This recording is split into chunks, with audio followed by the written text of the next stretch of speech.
Here's your smart fact of the day. In 2018, Pewdiepie came up with a song called Bitch Lasagna, which was taking on the might of T-Series, that Indian company which is about to overtake him as the most popular YouTube channel at that point in time. Well, did T-Series come up with a song of its own countering Pewdiepie? No. It went to the courts. And then what did it do? Well, they settled the case out of courts. And Pewdiepie got about 300 million views for his song. Well, in this episode of Smarter with Sid, what we're going to try and do is figure out whether Pewdiepie's method of actually evolving with his audience, or any content creator's method of evolving with their audience, is something that brands can learn from or should stay away from. Let's go. So let me give you a bit of context behind this episode. I think a lot of brands are trying to learn from content creators, influencers, trying to be part of this new sort of animal, right, which is coming up and challenging the old method of brand building, which is around advertising and content creation and the rest of it. And so brands are trying to understand how content creators are doing it. And one of the ways in which content creators, successful content creators, those content creators who have succeeded in developing an audience and maintaining an audience and growing an audience over, let's say 4 years, 5 years, even 10 years in Pewdiepie's case, have got something that they can, get and maybe copy as well.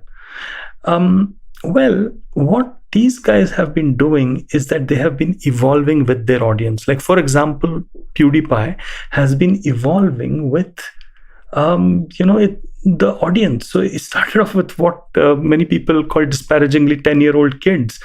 And Pewdiepie was creating content at a prolific rate, and it was all about, Minecraft and other games. And then he was talking about gameplays, and then he evolved his content over a period of time. And today, if you see his content and his channel, it is weird because he's been commenting on other videos. He's been doing a lot of contests. He's been doing a lot of other content.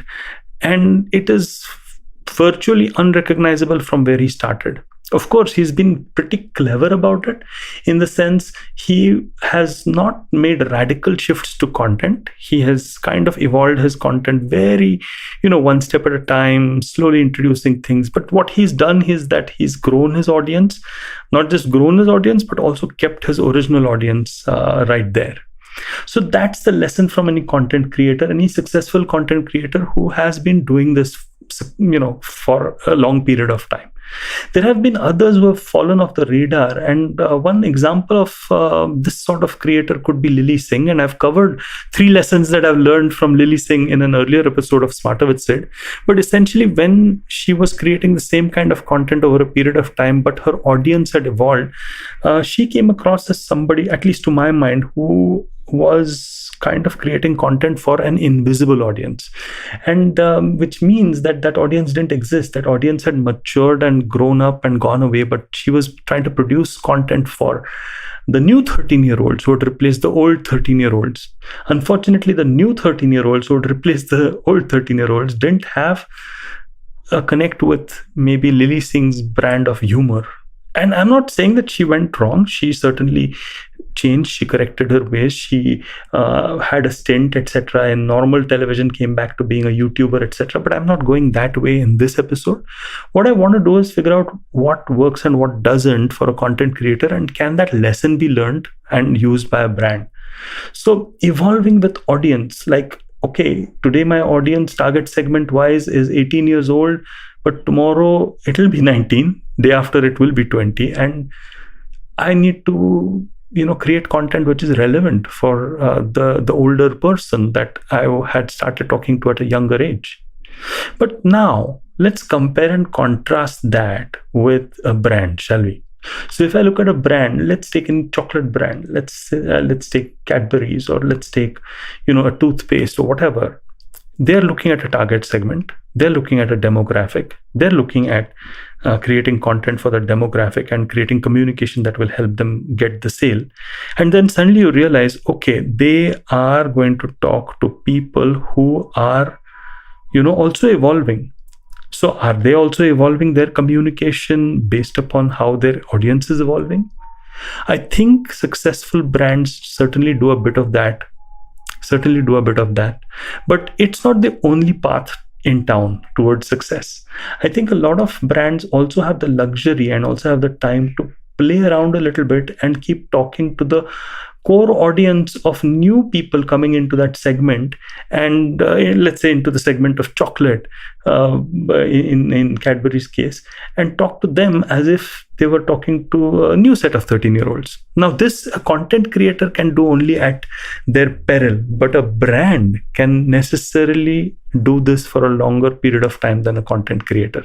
What a brand can do is it can talk to new 13-year-olds today, and it can talk to another new set of 13-year-olds tomorrow. Why is that so? It's so because the brand is not a person in that sense. A brand is not a personality. A brand is not, visibly growing up. A Cadbury's bar looks like a Cadbury's bar after 3 years or 4 years or 5 years. So while there is some change and evolution in the method of communication, that change or method of evolution in communication is not coming because, I'm now talking to older people who were younger when I started talking to them. Not really. My suspicion is that you're talking to the same target group unless and until you're changing your strategy or something like that. But this episode is not about that. So let's assume that you're talking to the same target segment, but newer people in that target segment. How a brand has to evolve its content or its communication is significantly different. What it has to do is it has to reflect the values of this new segment, or rather, it has to talk to the new people in the old segment, which means that the new 13-year-olds or the new 15-year-olds have a new set of values. So I might be valuing the environment today, and I might be a big supporter of the environment. And so I would want to know how this chocolate brand is doing good things for the environment. Tomorrow, it might be about something else. Day after tomorrow, it might be about something else, because the newer people coming into the segment are fired up by different values in their system of values, which catch their fancy. So that's kind of different from a content creator. Sure, there is an overlap because even a content creator is kind of reflecting the values of their time, but they have the choice to move along with their audience. A brand possibly may have that choice to move along with the audience, but why would the brand do that? The brand would, because it has the leeway of time and space, stop right there and keep talking to new people who are entering into the segment, but who might have different values from the earlier people who inhabited that segment. So, hey, if you're a brand, what do you learn from a content creator? Well, you can learn on how values are being reflected. You can learn on how trends and movements can be captured. But I would recommend restraint on actually evolving along with your audience unless and until you're changing yourself strategically and saying, okay, I'm not targeting 18-year-olds anymore. I'm targeting 21-year-olds. And that's the new segment.